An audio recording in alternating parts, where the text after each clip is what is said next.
नमस्कार दोस्तों, साहित्य समाधान के मंच से मैं डॉक्टर रीता गौड़ आपके लिए आज एक अनोखी सौगात लेकर आई हूं और वो सौगात है एक गुलदस्ता।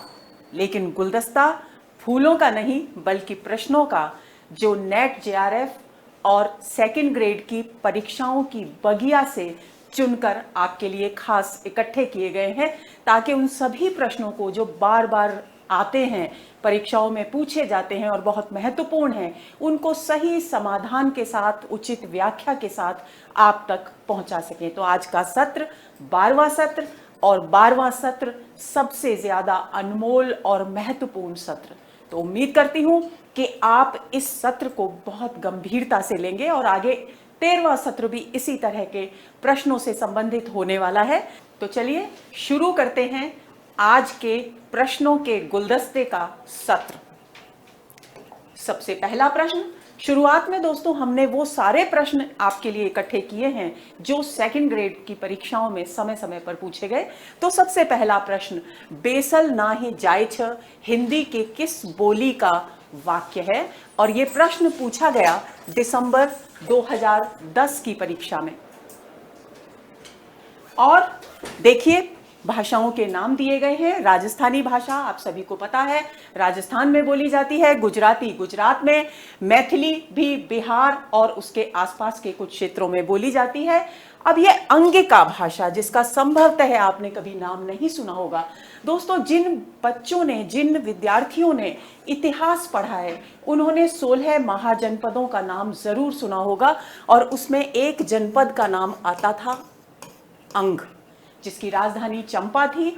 और वही अंग देश जो आजकल बिहार में आता है, बिहार और झारखंड के क्षेत्रों में आता है, उसकी भाषा ही अंगिका है। और एक और बात आपकी जानकारी के लिए मैं बता दूं कि इस अंगिका भाषा को 8वीं अनुसूची में, संविधान में शामिल करने के लिए भी प्रस्ताव प्रस्तुत हो चुका है। तो अब बात ये आती है कि आखिर ये जो पंक्ति है, बेसल नाही जायछ, ये आखिर किस भाषा की है? तो ये दोस्तों सी यानी मैथिली भाषा की पंक्ति है।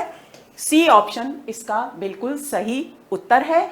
आप इसको अच्छी तरह से ध्यान में रखेंगे। अगला प्रश्न देखते हैं। दूसरा प्रश्न है, राष्ट्रभाषा होती है, यह भी दिसंबर 2010 की सेकंड ग्रेड की परीक्षा में पूछा गया। राष्ट्रभाषा पर हम बहुत विस्तृत चर्चा कर चुके हैं और अगर आपने वो सत्र बहुत ध्यान से सुना है, समझा है, तो निश्चित रूप से यह प्रश्न आपके लिए बाएं हाथ का खेल है। तो देखिए, पहला ऑप्शन है अधिकतर राज्यों की भाषा, दूसरा राज्य विशेष की भाषा, तीसरा राष्ट्र की राजधानी की भाषा और चौथा राष्ट्र के लोगों की संपर्क भाषा। तो स्पष्ट है कि राष्ट्रभाषा न तो अधिकतर राज्यों की भाषा होती है, न किसी राज्य विशेष की भाषा होती है और न राजधानी की भाषा होती है, बल्कि राष्ट्र के लोगों की संपर्क भाषा होती है। हमने चर्चा की थी कि राष्ट्रभाषा वो होती है जिसे किसी भी देश के, किसी भी राष्ट्र के बहुसंख्यक लोग वैचारिक आदान प्रदान के लिए इस्तेमाल करते हैं और जिनसे उनका सांस्कृतिक और भावनात्मक जुड़ाव होता है। अगला प्रश्न देखते हैं। निम्नांकित में से खड़ी बोली का क्षेत्र नहीं है। यह भी हमने जब आर्य भाषाओं की बात की थी तो हमने अलग अलग सभी भारतीय आर्य भाषाओं पर बात की थी, उनके क्षेत्रों को अच्छी तरह से डिस्कस किया था। तो देखिए ऑप्शंस, छत्तीसगढ़, उत्तराखंड, दिल्ली और गोवा। बहुत ही सरल विकल्प आपके सामने प्रस्तुत किए गए हैं। खड़ी बोली का क्षेत्र ये सब है, लेकिन नहीं कौन सा है आपको ध्यान रखना है प्रश्न में। ये गोवा जो क्षेत्र है वो खड़ी बोली का किसी भी स्थिति में नहीं है। उत्तर भारत के तो क्षेत्रों में कहीं कम कहीं ज्यादा खड़ी बोली इस्तेमाल की ही जाती है। तो डी विकल्प यहां सही उत्तर है। चलिए अगले प्रश्न पर बात करते हैं। चौथा प्रश्न है दोस्तों, देवनागरी लिपि का विकास हुआ है, यानी ये पूछा गया है कि देवनागरी लिपि किससे विकसित हुई। ये प्रश्न सेकंड ग्रेड दिसंबर 2010 में भी पूछा गया और 2012 में भी पूछा गया। और ऑप्शंस है खरोष्ठी से, ब्राह्मी से, आर्मैइक से या चित्रलिपि से। तो दोस्तों ये सारे के सारे चारों विकल्प लिपियों के नाम हैं, ये आपको अच्छी तरह से जान लेना है। ब्राह्मी लिपि वो लिपि है भारत की जो अशोक के अभिलेखों में इस्तेमाल की गई, और उत्तर पश्चिमी प्रांत में जिस लिपि में लिखा गया, जिस लिपि का प्रयोग किया गया, वो खरोष्ठी लिपि है। उत्तर पश्चिमी प्रांत से जितने भी अशोक के अभिलेख मिले हैं, खास तौर पर मानसेहरा और शाहबाजगढ़ी के अभिलेखों में खरोष्ठी लिपि का प्रयोग मिलता है। आर्मेइक एक ऐसी लिपि है जो सामी भाषाएं विकसित हुई थी, उन सामी भाषाओं की से आर्मेइक भाषा विकसित हुई और वही आर्मेइक भाषा आर्मेइक लिपि में लिखी जाती थी। तो आर्मेइक ये है, और चित्र लिपि जो चित्र बनाकर भावों की अभिव्यक्ति की जाती थी जिस लिपि में, उसे चित्र लिपि कहा जाता था। अब प्रश्न की तरफ ध्यान देते हैं, देवनागरी लिपि का विकास किससे हुआ है? तो स्पष्ट है, देवनागरी लिपि का विकास ब्राह्मी से हुआ है। कालांतर में अशोक के अभिलेखों से लेकर के बहुत लंबे समय तक ब्राह्मी लिपि अपने पूर्वकालीन रूप में यानी प्राचीन रूप में प्रयुक्त होती रही, लेकिन जिस तरीके से भाषा हर क्षण अपना रूप परिवर्तित करती है, उसी तरह से लिपि भी परिवर्तित करती है, और परिवर्तित होते होते ब्राह्मी लिपि से देवनागरी लिपि का विकास हुआ। और आपको एक और बात बता दूं कि ब्राह्मी लिपि के दक्षिणी रूप से दक्षिण की जो भाषाएं हैं उनकी लिपियां विकसित हुई। तो ब्राह्मी लिपि वो लिपि है जो व्यापक स्तर पर भारत में प्राचीन काल से इस्तेमाल की जाती रही है। तो जब भी देवनागरी लिपि के किससे विकसित हुई ये प्रश्न आए तो आपको ध्यान रखना है कि ब्राह्मी लिपि से इसका विकास हुआ है। अगला प्रश्न, पांचवा प्रश्न, ब्राह्मी की दो शाखाएं उत्तरी और दक्षिणी किस काल में विकसित हुई? देखिए, ये भी ब्राह्मी लिपि से संबंधित प्रश्न आ गया, और ये प्रश्न भी पूछा गया दिसंबर 2010 में। और इस प्रश्न में क्या पूछा गया है? इस प्रश्न में पूछा गया है कि ब्राह्मी लिपि की दो शाखाएं यानी उत्तरी शाखा और दक्षिणी शाखा कब विकसित हुई। अब ये समय दिए गए हैं, गुप्त काल, मौर्य काल, तुगलक काल और नंद काल। और जैसा कि हम जानते हैं कि ब्राह्मी एक बहुत ही प्राचीन लिपि है, तो मौर्य काल में तो इसका विकास हो ही चुका था, क्योंकि अशोक के अभिलेखों में हम इसका प्रयोग होते हुए देखते हैं। और बात आती है इसकी उत्तरी और दक्षिणी शाखाओं की, तो गुप्त काल में इसकी दो शाखाएं विकसित हुई। उत्तरी ब्राह्मी से कालांतर में देवनागरी लिपि का विकास हुआ, और जैसा कि मैंने अभी बताया कि दक्षिणी ब्राह्मी से दक्षिण भारत की भाषाओं की लिपि विकसित हुई। आगे चलते हैं। अगला प्रश्न, व्याकरण की दृष्टि से ओकार बहुला बोली है।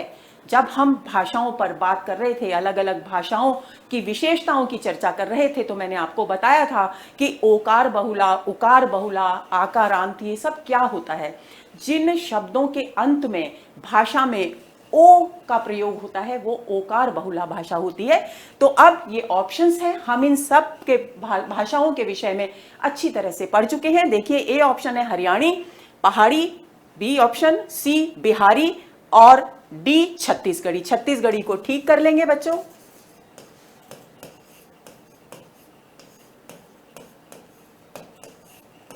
इस तरीके से लिखेंगे छत्तीसगढ़ी। तो अब इसका ऑप्शन है ए विकल्प इसका सही उत्तर है, क्योंकि हरियाणी भाषा जो है व्याकरण की दृष्टि से ओकार बहुला भाषा मानी जाती है। अगला प्रश्न देखते हैं। सातवां प्रश्न है, डिंगल भाषा है, यानी डिंगल भाषा क्या है, उसका स्वरूप क्या है? हमें इसमें से सही विकल्प चुनना है। सेकंड ग्रेड मई 2011 की परीक्षा में यह प्रश्न पूछा गया है, और ऑप्शंस हैं आपके सामने। राजस्थानी मिश्रित पिंगल भाषा। पिंगल भाषा कौन सी होती है? पिंगल भाषा कोमल और सुकुमार भावों की अभिव्यक्ति के लिए इस्तेमाल की जाती है। और राजस्थानी मिश्रित अपभ्रंश और डिंगल भाषा ओजपूर्ण भावनाओं की अभिव्यक्ति के लिए इस्तेमाल की जाती है। यह बात आपको ध्यान में रखनी है। बी ऑप्शन है राजस्थानी मिश्रित अपभ्रंश, सी है अवहट्ट मिश्रित पिंगल, अवहट्ट मिश्रित अपभ्रंश।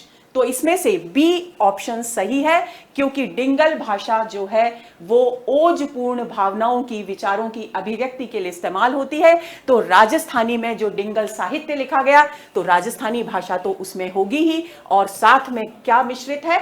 अपभ्रंश भाषा की विशेषताएं भी मिश्रित है। तो ये बात आपको ध्यान में रखनी है कि डिंगल भाषा राजस्थानी और अपभ्रंश के मिश्रण से, उसके समन्वय से विकसित हुई है।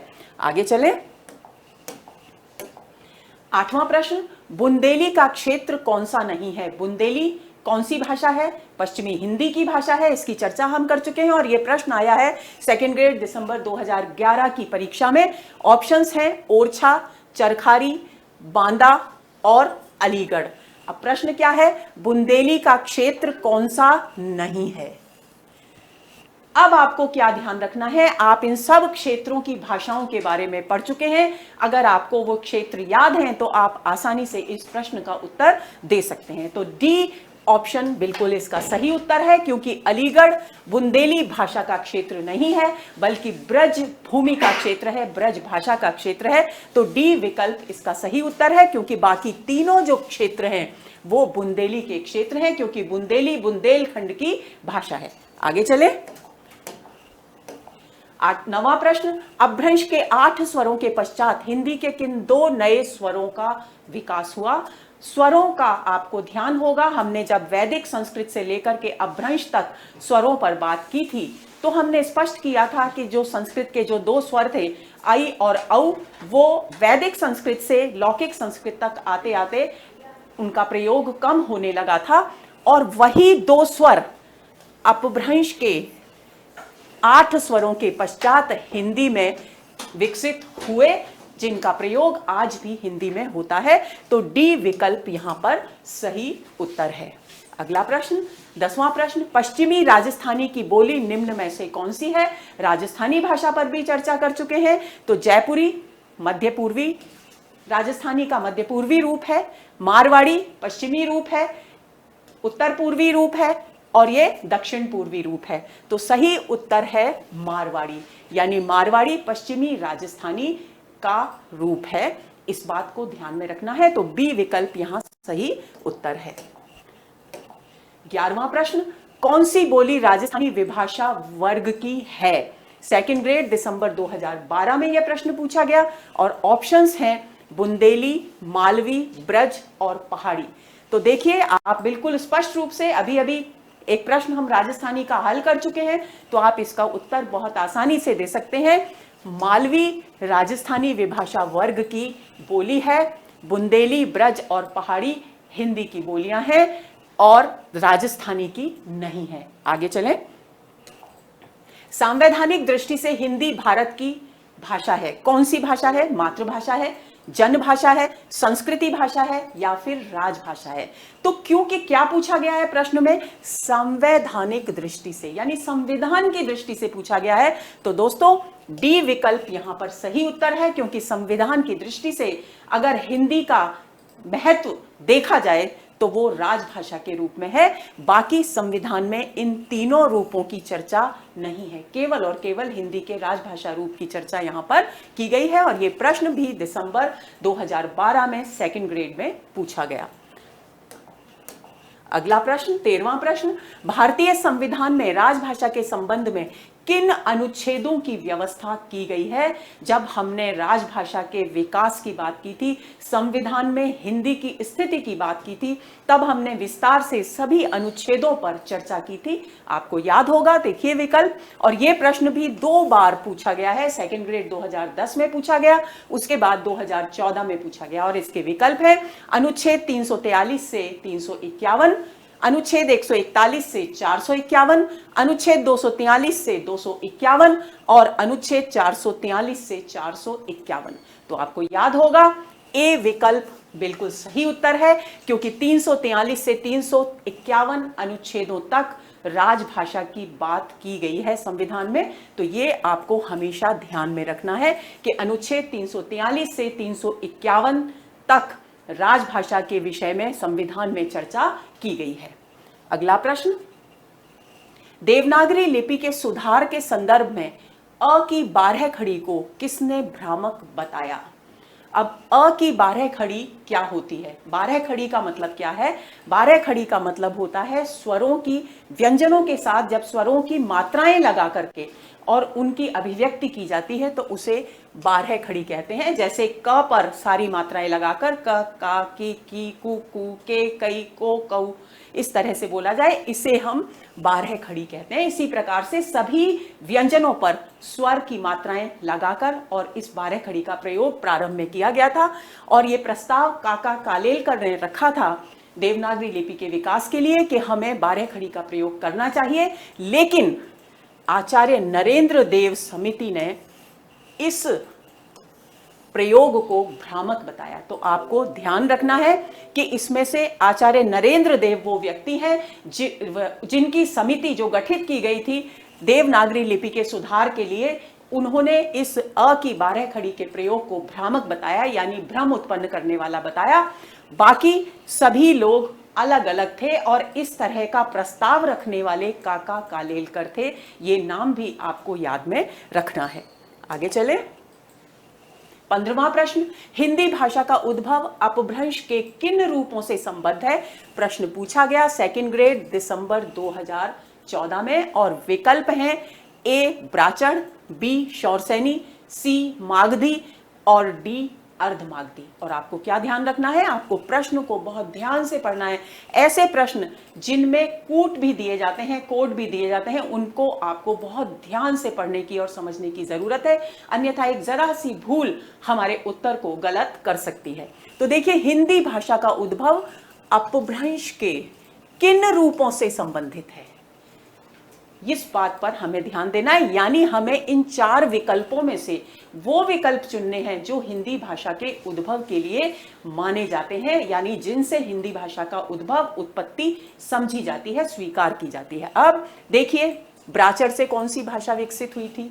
सिंधी, तो ये हिंदी से संबंधित नहीं है। शौरसैनी अपभ्रंश से क्या विकसित हुई थी? पश्चिमी हिंदी, यानी ये हिंदी से संबंधित है। मागधी से क्या विकसित हुई थी? हिंदी का कौन सा रूप विकसित हुआ था? बिहारी, बंगाली और उड़िया आदि भाषाएं, तो यानी मागधी भी हिंदी से संबंधित है। डी यानी अर्धमागधी से पूर्वी हिंदी विकसित हुई थी, अर्धमागधी अपभ्रंश से, यानी बी, सी और डी ये तीनों विकल्प हिंदी से संबंधित हैं, हिंदी भाषा के उद्भव से संबंधित है। इस बात को हमें ध्यान में रखना है। अब हमें देखना है कि बी, सी और डी कौन से नंबर पर आ रहे हैं। तो देखिए, बी ऑप्शन है, बी, सी और डी, यानी बी ऑप्शन इस प्रश्न का सही उत्तर है। अगर आप आधुनिक भारतीय आर्य भाषाओं के विकास को अच्छी तरह से ध्यान दे लेंगे, उसे अच्छी तरह पढ़ लेंगे और आप ये जान लेंगे कि कौन से अपभ्रंश से, के कौन से रूप से कौन सी आर्य भाषा विकसित हुई, तो आप इस तरह के प्रश्नों के उत्तर बहुत आसानी से दे पाएंगे। अगला प्रश्न, 16वां प्रश्न, उत्तर अपभ्रंश ही पुरानी हिंदी है, यह घोषणा करने वाले पहले विद्वान कौन थे? और ये प्रश्न 2nd ग्रेड दिसंबर 2014 में पूछा गया और ये इस बात की चर्चा हम अपने पिछले सत्रों में कई बार कर चुके हैं। ऑप्शंस हैं आचार्य रामचंद्र शुक्ल, दूसरा ग्रियर्सन, तीसरा चंद्रधर शर्मा गुलेरी और चौथा सुनीति कुमार चटर्जी। तो इसका सही उत्तर है सी, चंद्रधर शर्मा गुलेरी। चंद्रधर शर्मा गुलेरी जो कि मूलतः जयपुर के निवासी थे और जिन्होंने पुरानी हिंदी नाम का एक लेख लिखा और उस लेख में यह घोषित किया कि उत्तर अपभ्रंश यानी अपभ्रंश का परवर्ती रूप, बाद का रूप ही वास्तव में पुरानी हिंदी है, यानी हिंदी का प्रारंभिक रूप है। यानी इस बात की घोषणा करने वाले विद्वान हैं चंद्रधर शर्मा गुलेरी। आगे चलते हैं, अगले प्रश्न पर नजर डालते हैं। हिंदी भाषा की वह कौन सी बोली है जो हिंदी भाषियों द्वारा सर्वाधिक बोली जाती है? देखिए, इस तरह का प्रश्न भी 2nd ग्रेड में पूछा जाता है। तो आप ये मत सोचिए कि 2-4 चीजें भाषा के संबंध में याद करने से आपके भाषा के सारे प्रश्न हल हो जाएंगे, सही हो जाएंगे। ये आपकी भूल है। और दोस्तों, प्रतियोगी परीक्षाओं में एक एक प्रश्न का सही होना बहुत जरूरी होता है, तभी हम मेरिट में अपनी जगह अच्छी बना पाते हैं। तो इस तरह के प्रश्न भी पूछे जा रहे हैं, ये आपको ध्यान में रखना है। और ये प्रश्न पूछा गया 2nd ग्रेड दिसंबर 2014 में। विकल्प दिए गए हैं मारवाड़ी, ब्रज, अवधी या भोजपुरी। तो आपको मैं बता दूं कि हिंदी भाषा की वो बोली जो हिंदी भाषियों द्वारा सबसे ज्यादा बोली जाती है वो है भोजपुरी। और 2001 की जनगणना के अनुसार भोजपुरी बोलने वाले भारत में हैं 3.3 करोड़ और पूरे विश्व की बात करें तो भोजपुरी जानने वाले हैं 4.3 करोड़। तो आपको ये बात ध्यान में रखनी है, यानी सबसे ज्यादा हिंदी की बोलियों में जो कुछ बोली जाती है भाषा वो है भोजपुरी। डी विकल्प इसका सही उत्तर है। आगे चले, 18वां प्रश्न, संघ की राजभाषा हिंदी और लिपि देवनागरी होगी, यह वाक्य संविधान के किस अनुच्छेद में लिखा गया है? यानी संविधान के अनुच्छेदों को बहुत गहराई से पढ़ना है, हृदयंगम करना है, रट लेना है, जिससे कि कहीं कोई भूल हमसे ना हो जाए। ये प्रश्न दोस्तों पूछा गया सेकंड ग्रेड 2015 में। तो वो अनुच्छेद बताना है जिसमें ये कहा गया है कि संघ की राजभाषा हिंदी और लिपि देवनागरी होगी। ये प्रश्नवाचक चिन्ह की जगह आप पूर्ण विराम समझ लेंगे। अब अनुच्छेद कौन कौन से दिए गए हैं विकल्पों में? ए है अनुच्छेद 351, बी है अनुच्छेद 343(1), सी अनुच्छेद 345 और डी अनुच्छेद 350। तो आपको याद हो गया, अनुच्छेद 343(1) में यह घोषित किया गया है कि संघ की राजभाषा हिंदी और लिपि देवनागरी होगी, यानी बी विकल्प इसका सही उत्तर है। अगला प्रश्न, 19वां प्रश्न, खड़ी बोली को वर्नेक्युलर हिंदुस्तानी किस विद्वान ने कहा? सेकंड ग्रेड 2015 में यह प्रश्न पूछा गया। सबसे पहले दोस्तों आपके लिए जानना जरूरी है कि आखिर यह वर्नेक्युलर शब्द होता क्या है, किसके लिए इस्तेमाल होता है। तो ये वर्नेक्युलर अंग्रेजी भाषा का शब्द है और इसका अर्थ होता है मातृभाषा। अब हमें इसके उत्तर को तलाश करना है कि खड़ी बोली को वर्नेक्युलर हिंदुस्तानी कहने वाले विद्वान कौन है। तो वैसे अगर आप थोड़ा सा भी कॉमन सेंस इस्तेमाल करेंगे तो ये उत्तर ढूंढना आपके लिए कोई बहुत बड़ी बात नहीं है, क्योंकि बी, सी और डी तीनों विद्वान भारतीय हैं, तो वो किसी भी भारतीय भाषा के लिए अंग्रेजी शब्द का इस्तेमाल तो नहीं ही करेंगे।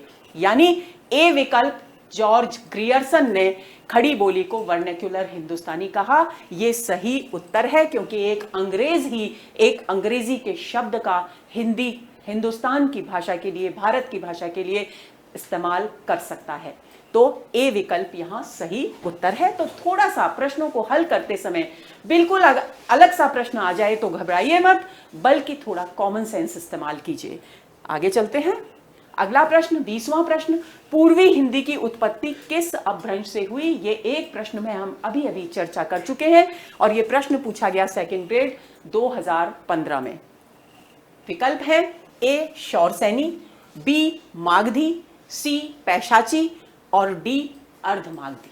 तो सही विकल्प है, सही उत्तर है डी अर्धमागधी, क्योंकि अर्धमागधी अपभ्रंश से पूर्वी हिंदी की बोलियां विकसित हुई, शौरसैनी से पश्चिमी हिंदी की, मागधी से मैंने आपको बताया था कि बिहारी, बंगला, उड़िया आदि भाषाएं, और पैशाची से तो लहंदा और पंजाबी भाषाएं विकसित हुई थी, जो केकय और टक अपभ्रंशों के केकय और टक नामक रूपों से विकसित मानी जाती हैं। कुछ विद्वान उनको पैशाची अपभ्रंश से विकसित मानते हैं, इसकी चर्चा भी मैंने आपसे की थी।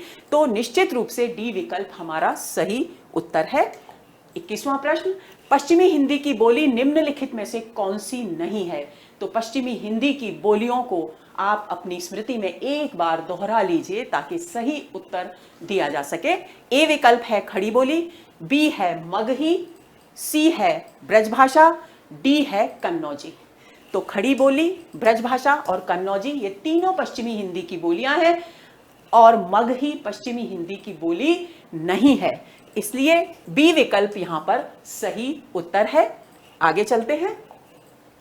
22वां प्रश्न, संविधान की 8वीं अनुसूची में अब तक कितनी भाषाएं सम्मिलित की जा चुकी हैं? तो दोस्तों आपको याद होगा, हमने चर्चा की थी राजभाषा वाले सत्र में कि हमारे संविधान की 8वीं अनुसूची में प्रारंभ में जब संविधान बना तो 14 भाषाएं थी, लेकिन समय समय पर अनेक भाषाएं उसमें जोड़ी गई और वर्तमान में हमारी 8वीं अनुसूची में 22 भाषाएं हैं और लगभग 36 भाषाओं के प्रस्ताव अब तक पेश हो चुके हैं, जिनको संविधान की अनुसूची में शामिल करने का, यानी 8वीं अनुसूची में शामिल करने का आग्रह किया जा रहा है। यानी सी विकल्प यहां पर सही उत्तर है और ये प्रश्न भी पूछा गया दोस्तों सेकंड ग्रेड 2015 के प्रश्न पत्र में।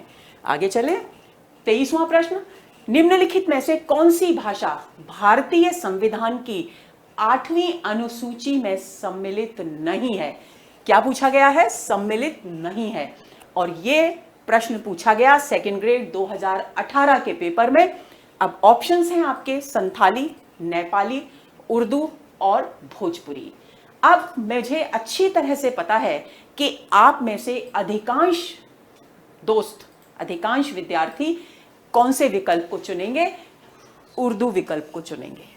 लेकिन दोस्तों अगर आपने उन 22 भाषाओं के नाम बहुत अच्छे तरीके से ध्यान से पढ़े हैं तो ये एक गलत उत्तर है। उर्दू संविधान की 8वीं अनुसूची में शामिल की गई भाषा है। भोजपुरी वो भाषा है जो 8वीं अनुसूची में शामिल नहीं की गई है, जबकि इसको बोलने वाले भारत में सबसे ज्यादा हैं, 3.3 करोड़। अभी मैंने आपसे चर्चा की, तो इस बात को आपको ध्यान में रखना है। 24वें प्रश्न पर आते हैं। निम्नलिखित में से किस विकल्प की सभी बोलियां पश्चिमी हिंदी की है? देखिए, पश्चिमी हिंदी, पूर्वी हिंदी, इन पर कितने प्रश्न बार बार पूछे जा रहे हैं। तो पश्चिमी हिंदी, पूर्वी हिंदी की बोलियों को बिल्कुल अच्छे तरीके से रट लीजिए और यह भी रट लीजिए कि कौन से अपभ्रंश के किस रूप से कौन सी बोलियां विकसित हुई जो हिंदी में शामिल की जाती हैं। तो 24वें प्रश्न के विकल्प हैं ब्रज भाषा भोजपुरी, ब्रज भाषा खड़ी बोली, ब्रज भाषा मैथिली, ब्रज भाषा अवधी। तो देखिए, बी विकल्प बिल्कुल सही उत्तर है, क्योंकि ब्रज भाषा पश्चिमी हिंदी की है लेकिन भोजपुरी पश्चिमी हिंदी की नहीं है। ब्रज भाषा यहां भी पश्चिमी हिंदी की है लेकिन मैथिली पश्चिमी हिंदी की नहीं है। ब्रज भाषा यहां है और अवधी पश्चिमी हिंदी की नहीं है। केवल ब्रज भाषा और खड़ी बोली, ये दोनों विकल्प ऐसे हैं बी विकल्प में जो दोनों भाषाएं पश्चिमी हिंदी की भाषाएं मानी जाती हैं। तो बी इसका बिल्कुल सही उत्तर है। अगला प्रश्न, 25वां प्रश्न। जॉर्ज ग्रियर्सन ने खड़ी बोली का उल्लेख किस नाम से किया? ये प्रश्न अभी हम दूसरी भाषा में पढ़ चुके हैं अच्छी तरह से, तो ये बहुत ही आसान प्रश्न है। सेकंड ग्रेड 2018 के प्रश्न पत्र में ये बात पूछी गई। ए ऑप्शन है जनपदीय हिंदुस्तानी, बी है वर्नैक्युलर हिंदुस्तानी, सी है कौरवी और डी है हिंदुस्तानी। तो हमने अभी पढ़ा था जॉर्ज ग्रियर्सन ने खड़ी बोली के लिए वर्नैक्युलर हिंदुस्तानी शब्द इस्तेमाल किया है, यानी बी विकल्प इसका सही उत्तर है। अगला प्रश्न, 26वां प्रश्न। निम्नलिखित में से कौन सी बोली पूर्वी हिंदी के अंतर्गत परिगणित है? क्या पूछा गया है? पूर्वी हिंदी के अंतर्गत परिगणित है। बुंदेली, बघेली, कन्नौजी और बांग्रू। आपको याद है बुंदेली पश्चिमी हिंदी की है, कन्नौजी पश्चिमी हिंदी की है और बांग्रू भी पश्चिमी हिंदी की है, जिसे हम हरियाणवी भी कहते हैं। तो बी विकल्प यहां भी सही उत्तर है, क्योंकि बघेली पश्चिमी हिंदी की बोली नहीं है। आगे चलते हैं, 27वां प्रश्न। ब्रज बोली का प्रयोग कहां होता है? यहां से बच्चों प्रश्न शुरू हो रहे हैं जो यूजीसी नेट की परीक्षाओं में पूछे गए, और ये प्रश्न पूछा गया दिसंबर 2004 में। आपके ऑप्शंस हैं बिहार, ब्रज क्षेत्र, उड़ीसा और बंगाल। और जैसा कि नाम से ही स्पष्ट है, ब्रज बोली का प्रयोग कहां होता है, यानी इसका अर्थ है ब्रज भाषा के बारे में प्रश्न पूछा जा रहा है। तो निश्चित है कि बी विकल्प यहां भी सही उत्तर है, क्योंकि ब्रज क्षेत्र में ही ब्रज बोली बोली जाएगी। अगला प्रश्न, 28वां प्रश्न। भारतेंदु के अनुसार हिंदी नई चाल में कब ढली? यूजीसी नेट में दिसंबर 2004 की परीक्षा में यह प्रश्न पूछा गया और इसका सही उत्तर है 1876 ईस्वी। हालांकि कहीं कहीं 1873 भी लिखा हुआ मिलता है, तो दोनों विकल्पों में से जो भी आए आप उसका चुनाव कर लेंगे। अगला प्रश्न, 29वां प्रश्न। मैथिली का विकास किस अपभ्रंश से माना जाता है? शौरसेनी अपभ्रंश से, मागधी अपभ्रंश से, अर्धमागधी अपभ्रंश से या फिर महाराष्ट्री अपभ्रंश से? तो मागधी अपभ्रंश से मैथिली का विकास माना जाता है। बी विकल्प यहां भी सही उत्तर है, इस बात को आपको ध्यान में रखना है। 30वां प्रश्न। दक्षिण भारत हिंदी प्रचार सभा मद्रास की स्थापना किसने की? आपके ऑप्शंस हैं सी राजगोपालाचारी ने, महात्मा गांधी ने, मोटूरी सत्यनारायण ने या विनोबा भावे ने। सभी स्वतंत्रता आंदोलन से जुड़े हुए लोग हैं, हस्तियां हैं जिन्होंने स्वतंत्रता आंदोलन में महत्वपूर्ण भूमिका निभाई, और ये प्रश्न पूछा गया है दिसंबर 2004 यूजीसी नेट की परीक्षा में। तो दोस्तों इसका बिल्कुल सही उत्तर है महात्मा गांधी। और इसके साथ आपको मैं एक जानकारी और दे दूं कि दक्षिण भारत हिंदी प्रचार सभा की स्थापना किस उद्देश्य से की गई थी? राष्ट्रभाषा हिंदी के रूप का प्रचार दक्षिण भारत के राज्यों में भी किया जाए, इस उद्देश्य से महात्मा गांधी और एनी बेसेंट मैं उम्मीद करती हूं कि आप सभी परिचित होंगे। होम रूल आंदोलन का नेतृत्व जिन्होंने किया था वे एनी बेसेंट, जिन्होंने थियोसॉफिकल सोसाइटी की स्थापना की थी, उन्हीं एनी बेसेंट की यहां पर बात की जा रही है। मद्रास के गोखले हॉल में यह सभा स्थापित की गई थी और इसमें सहयोग था महात्मा गांधी और एनी बेसेंट दोनों का। लेकिन क्योंकि यहां विकल्प में एनी बेसेंट नहीं है, इसलिए हम महात्मा गांधी यानी बी विकल्प को चुन लेंगे। और इसके साथ ही इस आयोजन के समय, इस स्थापना में बहुत सारे अन्य गणमान्य व्यक्ति भी मौजूद थे, जिनमें डॉक्टर राजेंद्र प्रसाद, जो भारत के पहले राष्ट्रपति हैं, उनका नाम भी विशेष रूप से उल्लेखनीय है। आगे चलें, अगले प्रश्न पर आते हैं। 31वां प्रश्न, हिंदी भाषा के मानकीकरण का सचेष्ट प्रयास किस पत्रिका में किया गया है? यूजीसी नेट दिसंबर 2004 में यह प्रश्न पूछा गया और आपको विकल्प दिए गए हैं सरस्वती, आनंद कादम्बिनी, सुदर्शन और हिंदी प्रदीप। ये चारों ही हिंदी की बहुत ही प्रसिद्ध लोकप्रिय पत्रिकाएं हैं, जिन्होंने हिंदी के विकास में बहुत ही महत्वपूर्ण भूमिका निभाई। लेकिन हिंदी भाषा के मानकीकरण में का प्रयास जिस पत्रिका के माध्यम से हुआ वो है सरस्वती पत्रिका, यानी ए विकल्प इसका सही उत्तर है। और ये किसके कार्यकाल में हुआ? जबकि आचार्य महावीर प्रसाद द्विवेदी, महावीर प्रसाद द्विवेदी जब सरस्वती पत्रिका के संपादक थे, तब उन्होंने विशेष तौर पर हिंदी भाषा के मानकीकरण के लिए सरस्वती पत्रिका के माध्यम से प्रयत्न किए। आपकी जानकारी के लिए बता दूं कि जो भी लेख सरस्वती पत्रिका में प्रकाशित होने के लिए आते थे, उनको व्याकरण की दृष्टि से परखते थे आचार्य महावीर प्रसाद द्विवेदी, और उसमें जहां कहीं भी अशुद्धियां पाते थे, उन अशुद्धियों पर गोला लगाकर पेन से, जैसे कोई भी शिक्षक अपने विद्यार्थियों की उत्तर पुस्तिकाएं चेक करता है, उसी तरह से चेक करते थे, गोला लगाते थे और वापस लेखक के पास भेज देते थे। लेकिन रिजेक्ट नहीं करते थे, उन रचनाओं को रद्द नहीं करते थे। उन लेखकों का सम्मान रखते हुए उनसे निवेदन करते थे कि कृपया इन अशुद्धियों को दूर करके पुनः इस लेख को प्रकाशन के लिए भेजें। ये उनकी विनम्रता थी, ये उनकी महानता थी। तो इसी तरह के अनेक प्रयासों के द्वारा आचार्य महावीर प्रसाद द्विवेदी ने न केवल हिंदी भाषा को ब्रज भाषा के प्रभाव से मुक्त कराया था, बल्कि उसे व्याकरण सम्मत भी बनाया था। पंडित कामता प्रसाद गुरु ने जो व्याकरण ग्रंथ लिखा था हिंदी व्याकरण पर, उसकी प्रेरणा महावीर प्रसाद द्विवेदी ने ही उन्हें दी थी। ये बात स्पष्ट रूप से कामता प्रसाद गुरु ने अपने ग्रंथ की भूमिका में स्वीकार की है। तो इस बात को आप कभी भूलेंगे नहीं और बहुत अच्छे तरीके से याद रखिए, क्योंकि जो हिंदी जिस परिष्कृत रूप में आज हमारे सामने है, उसमें महत्वपूर्ण भूमिका है महावीर प्रसाद द्विवेदी की। अगला प्रश्न, 32वां प्रश्न, निम्नलिखित भाषाओं के विकास का सही अनुक्रम बताइए। प्रश्न पूछा गया यूजीसी नेट 2004 में और उसके बाद फिर जून 2005 की परीक्षा में भी दोहरा दिया गया। यानी हमने जो भाषा का विकास क्रम पढ़ा है, उस भाषा के विकास क्रम को हमें कंठस्थ करना होगा। दोस्तों, हम बिल्कुल ये गलती नहीं कर सकते कि कौन सी भाषा के बाद कौन सी भाषा विकसित होकर हमारे सामने आई। तो देखिए, प्राकृत, पाली, अपभ्रंश हिंदी ए विकल्प है। अब इसमें क्या गड़बड़ है? पाली तो पहले विकसित हुई थी, पाली के बाद प्राकृत, क्योंकि आपको याद होगा पाली को प्रथम प्राकृत भी कहा जाता है। तो ये क्रम तो वैसे ही गलत हो गया।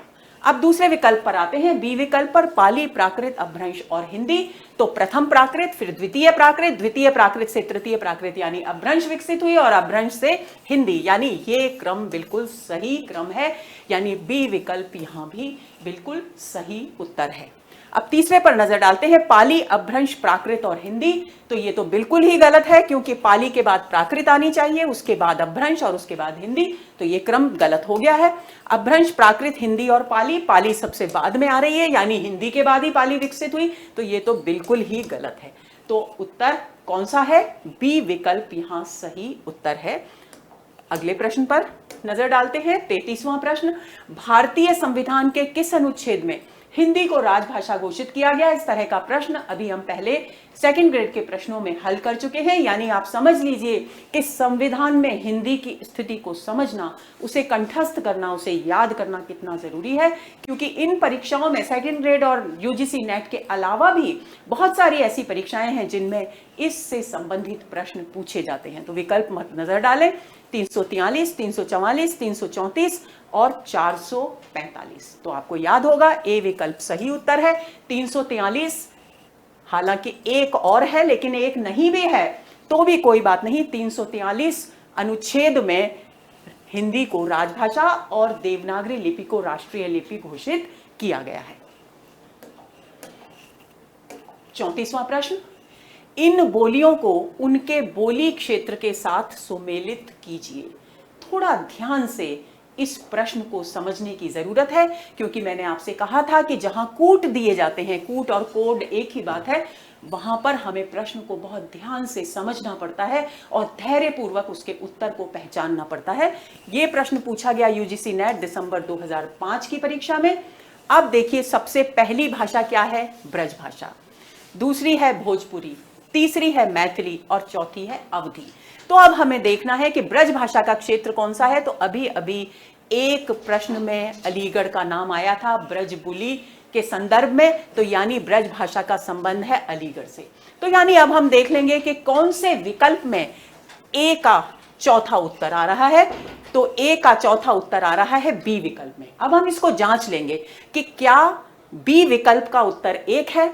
तो बी विकल्प है भोजपुरी, तो भोजपुरी का उत्तर एक है, यानी छपरा भोजपुरी भाषा का क्षेत्र माना जाता है।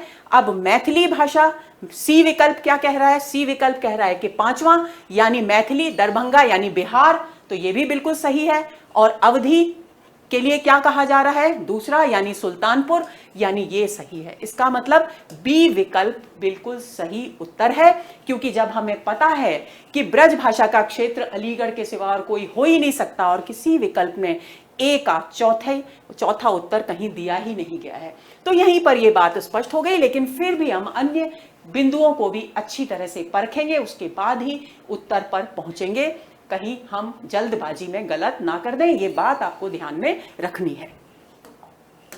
35वां प्रश्न, इन बोलियों को उनके बोली क्षेत्र के साथ सुमेलित कीजिए। देखिए, फिर इस तरीके का प्रश्न पूछा गया, यानी आपको बोलियां तो याद करनी ही है, उसके साथ साथ आपको उनके क्षेत्रों को भी ध्यान में रखना है। और मोटे तौर पर आप ये ध्यान रख लेंगे कि आज के किस क्षेत्र में कौन सी बोली विकसित हुई, तो आप इस तरह के प्रश्नों के उत्तर आसानी से दे पाएंगे। तो बांगड़ू, भोजपुरी, कुमायूनी और खड़ी बोली ये ऑप्शन है और इनके ये स्थान दिए गए हैं। और ये प्रश्न पूछा गया है यूजीसी नेट जून 2006 में। तो अब सबसे पहले बांगड़ू, ए ऑप्शन। अब ए ऑप्शन बांगड़ू कहाँ की है? हरियाणवी भाषा को बांगड़ू कहा जाता है, ये मैं आपको पहले ही बता चुकी हूं। यानी हरियाणा का एक क्षेत्र है ये रोहतक, यानी बांगड़ू का क्षेत्र हो गया रोहतक। यानी ए विकल्प का पांचवां कहां आ रहा है? ए विकल्प का पांचवां आ रहा है ए में, और कहीं नहीं आ रहा। अब हम इस ऑप्शन को चेक कर लेंगे। भोजपुरी का क्षेत्र कौन सा है? अभी अभी हमने पिछले प्रश्न में देखा, भोजपुरी का क्षेत्र है छपरा, यानी बी का चौथा, यानी ये भी सही है। कुमायूनी, कुमायूं का किसका क्षेत्र है? उत्तराखंड का क्षेत्र है, तो यानी ये जो अल्मोड़ा है ये उत्तराखंड में आता है, यानी सी ऑप्शन का तीसरा, ये भी सही है। अब खड़ी बोली बची, तो खड़ी बोली के लिए तो हमें अच्छी तरह पता है कि मेरठ ही इसका क्षेत्र है, तो दूसरा, डी का दूसरा, यानी ए विकल्प इसका सही उत्तर है। इस तरीके से कूट वाले प्रश्नों को हल करने की कोशिश आप करेंगे ताकि बिल्कुल गलती ना हो। 36वां प्रश्न, खड़ी बोली का प्रयोग सबसे पहले किस पुस्तक में हुआ? यूजीसी नेट जून 2006 में यह प्रश्न पूछा गया। ऑप्शंस हैं भक्ति सागर, सुख सागर, काव्य सागर और प्रेम सागर। अब प्रेम सागर वो ग्रंथ है जिसमें सबसे पहले खड़ी बोली का प्रयोग किया गया, और ये प्रेम सागर किसकी रचना है? लल्लू लाल की। ये आपको ध्यान में रखना है। लल्लू लाल ने 1810 में कलकत्ता से इसे प्रकाशित करवाया था, और प्रोफेसर गिल क्राइस्ट की प्रेरणा से उन्होंने इस ग्रंथ की रचना की थी। और ये प्रेम सागर, एक और बात बता दूं, भागवत के स्कंद पर आधारित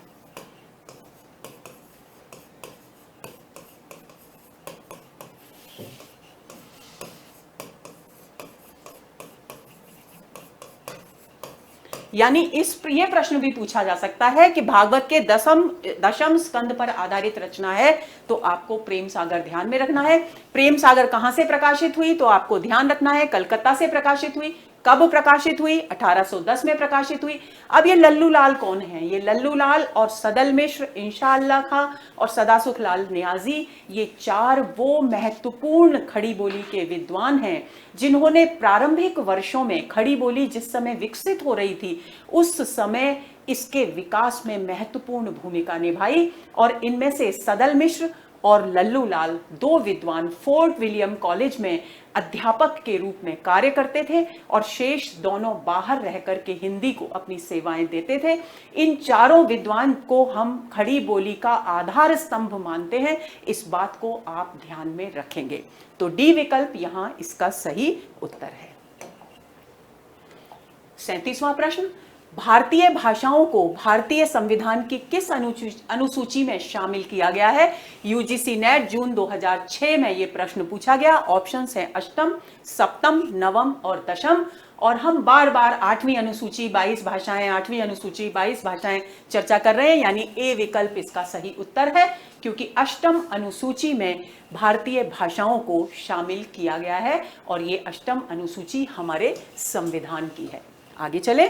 38वां प्रश्न, खड़ी बोली कहां बोली जाती है? देखिए, खड़ी बोली के क्षेत्रों से संबंधित बार बार प्रश्न पूछा जा रहा है, तो खड़ी बोली का क्षेत्र आप अच्छी तरह से रट लेंगे। झांसी, कानपुर, मेरठ और अलीगढ़।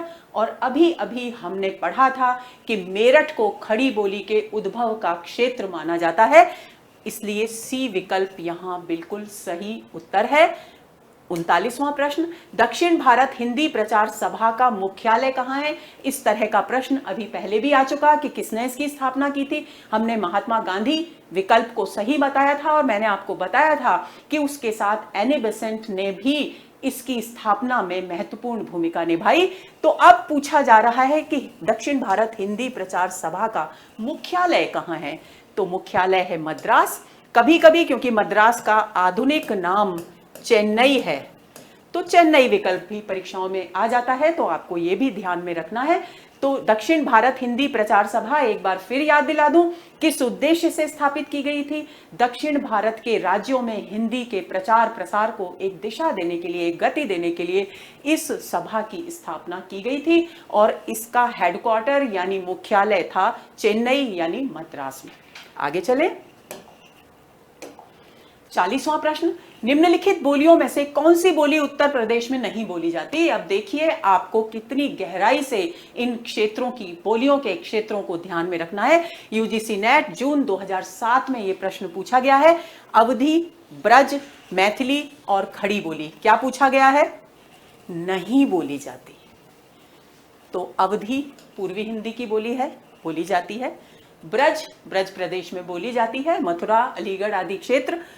मैथिली बिहारी हिंदी की बोली है, बिहार में बोली जाती है, उत्तर प्रदेश में नहीं बोली जाती। और खड़ी बोली, क्योंकि मेरठ हमने अभी पढ़ा उत्तर प्रदेश का क्षेत्र है, तो खड़ी बोली मेरठ में बोली जाती है यानी उत्तर प्रदेश में बोली जाती है। तो सी विकल्प यहां पर बिल्कुल सही उत्तर है। आगे चलें। अगला प्रश्न 41वां प्रश्न, हिंदी को राजभाषा के रूप में मान्यता कब मिली? बहुत ही आसान है बच्चों, ये तो आपको बहुत अच्छे से याद होगा। विकल्प देखिए, 26 जनवरी 1950, 14 सितंबर 1949, 15 अगस्त 1994 और 14 सितंबर रह गया है यहां पर, आप इसको सही कर लेंगे, सितंबर 1955। तो सही विकल्प है बी, क्योंकि 14 सितंबर 1949 को ही हिंदी को राजभाषा के रूप में मान्यता दी गई थी और ये प्रश्न यूजीसी नेट जून 2007 में पूछा गया है, ये आपको ध्यान में रखना है। 42वां प्रश्न, इन संस्थाओं को उनके स्थानों के साथ सुमेलित कीजिए। अब देखिए, हमने जब राजभाषा और राष्ट्रभाषा पर बात की थी, यानी भाषा के विविध रूपों पर बात की थी, उस समय हमने हिंदी से संबंधित संस्थाओं, उनके स्थापना वर्ष और उनके स्थानों के बारे में भी चर्चा की थी। अनिवार्य रूप से या फिजूल रूप से विस्तार दे रहे हैं भाषा के प्रसंग को, तो ये बात बिल्कुल नहीं है, क्योंकि उन सबसे जुड़े हुए प्रश्न यहाँ लगातार पूछे जा रहे हैं। तो देखिए, देखते हैं, और ये प्रश्न पूछा गया है जून 2007 में यूजीसी नेट के पेपर में। ए ऑप्शन है नागरी प्रचारिणी सभा, दूसरा है साहित्य अकादमी, तीसरा है एशियाटिक सोसाइटी और चौथा है राष्ट्रभाषा प्रचार समिति। अब मैंने आपसे कहा था कूट या कोड वाले जो प्रश्न आए उनको बहुत धैर्य से सुलझाना है।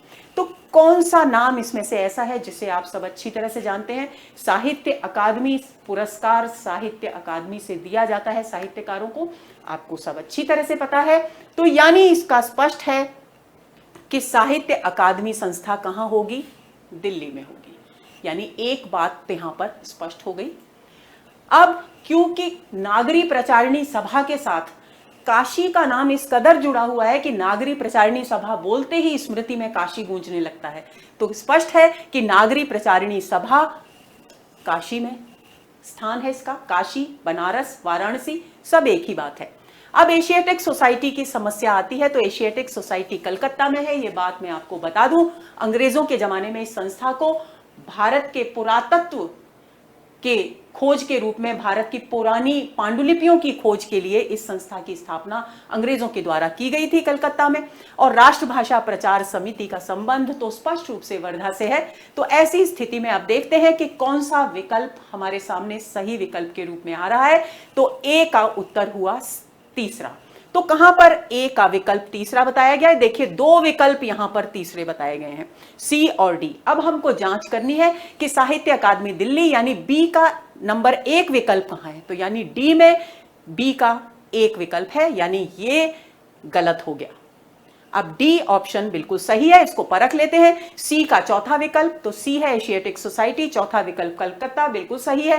राष्ट्रभाषा प्रचार समिति पांचवा विकल्प, बिल्कुल सही है। यानी डी ऑप्शन सही उत्तर है, इसको आप ध्यान में रख लेंगे।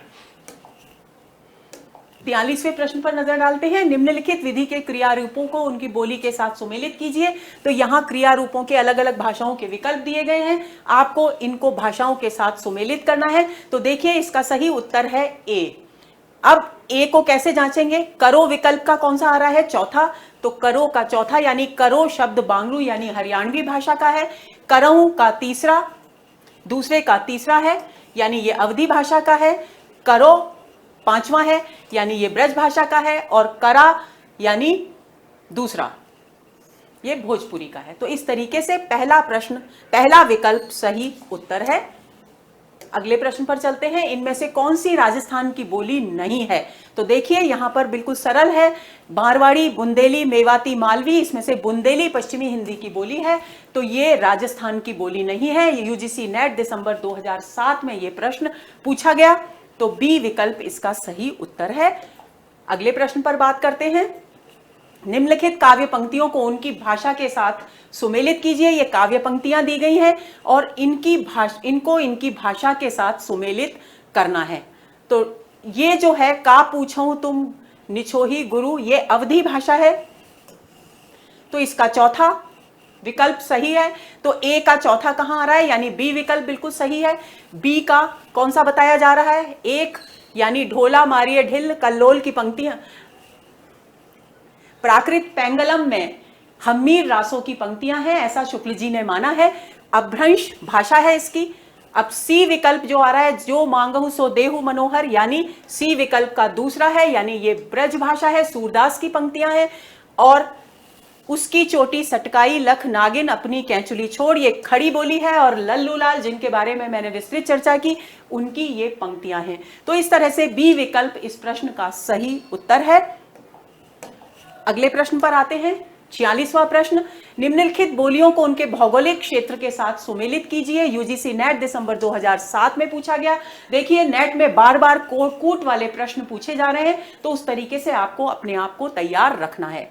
अब हाड़ौती आपको स्पष्ट पता है, राजस्थान की भाषा है, बोली है। बघेली कहाँ की भाषा है? गढ़वाली उत्तराखंड की है, कन्नौजी उत्तर प्रदेश की है, और बघेली मध्य प्रदेश की है। तो अब इन विकल्पों से हम मिला लेते हैं। ए ऑप्शन का तीसरा विकल्प कहां आ रहा है? तो ए ऑप्शन का तीसरा विकल्प 2 जगह आ रहा है। अब बघेली मध्य प्रदेश, चौथा विकल्प कहां आ रहा है? तो यहां भी 2 आ रहे हैं।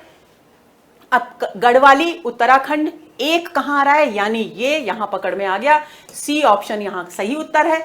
कन्नौजी उत्तर प्रदेश ये दूसरा, यानी सी विकल्प इसका बिल्कुल सही उत्तर है। 47वें प्रश्न पर आते हैं। हिंदी भाषा का संबंध किससे है? यूजीसी नेट दिसंबर 2008 में पूछा गया। बिल्कुल स्पष्ट सी बात है, शौरसेनी अपभ्रंश से है। पश्चिमी प्राकृत, प्राकृत अपभ्रंश, ये तीनों विकल्प गलत हैं। हम कई बार चर्चा कर चुके हैं, ए विकल्प इसका सही उत्तर है। अगला प्रश्न 48वां प्रश्न, निम्नलिखित में से कौन सी रचना अवधि में नहीं है? यूजीसी नेट दिसंबर 2008 में पूछा गया। पद्मावत अवधि में है, मधुमालती अवधि में है, नूर जवाहर अवधि में है। कवितावली तुलसीदास की रचना ब्रज भाषा में है, यानी सी विकल्प इसका सही उत्तर है। अगला प्रश्न, देसिल बयना सब जन मिठा किसका कथन है? इस पंक्ति को रट लीजिए, इस पर बहुत ज्यादा प्रश्न पूछा जाता है और ये देश भाषा के लिए कहा गया विद्यापति का कथन है, यानी डी ऑप्शन यहां पर बिल्कुल सही उत्तर है। और ये प्रश्न यूजीसी नेट दिसंबर 2008 में पूछा गया। अगले प्रश्न पर आते हैं, 50वां प्रश्न, भरत मुनि ने अपभ्रंश को क्या नाम दिया है? यूजीसी नेट दिसंबर 2008 में पूछा गया। तो दोस्तों मैं आपको बता दूं कि देश भाषा शब्द का प्रयोग भरत मुनि ने अपभ्रंश के लिए किया है, यानी सी विकल्प यहां पर बिल्कुल सही उत्तर है। हिंदुस्तानी भाषा का रूप क्या है? संस्कृत निष्ठ, हिंदी उर्दू मिश्रित, दक्षिणी हिंदी, ब्रज अवधि का मिश्रित रूप। तो हिंदी उर्दू मिश्रित हिंदुस्तानी का रूप है। हिंदुस्तानी जो हिंदी हम आज इस्तेमाल करते हैं उसका प्रारंभिक रूप माना जाता है, जिसमें हिंदी और उर्दू के शब्दों का मिश्रण था। तो बी विकल्प यहां सही उत्तर है। यूजीसी नेट जून 2009 में यह प्रश्न पूछा गया। अगला प्रश्न, वर्तमान समय में संविधान द्वारा स्वीकृत भाषाओं की संख्या क्या है? यह प्रश्न पहले भी आ चुका है, दिसंबर 2009 में पूछा गया। सी विकल्प सही है, क्योंकि 22 भाषाएं 8वीं अनुसूची में शामिल की गई हैं। तो दोस्तों ये हुआ हमारा आज का प्रश्नों का गुलदस्ता। उम्मीद करती हूं कि बहुत उपयोगी जानकारी होगी और आपको थोड़ा मोटिवेशन मिलेगा, थोड़ी इंस्पिरेशन मिलेगी कि आप किस तरीके से अपने आप को सेकंड ग्रेड या यूजीसी नेट की परीक्षाओं के लिए तैयार करें। तो तैयारी में जुट जाइए। एक और प्रश्नों का गुलदस्ता आपको अगले सत्र में मिलेगा, जिसमें फिर से बहुत गहरे प्रश्नों पर, भाषा से संबंधित प्रश्नों पर बात होगी। तब तक के लिए इंतजार में रहिए। नमस्कार।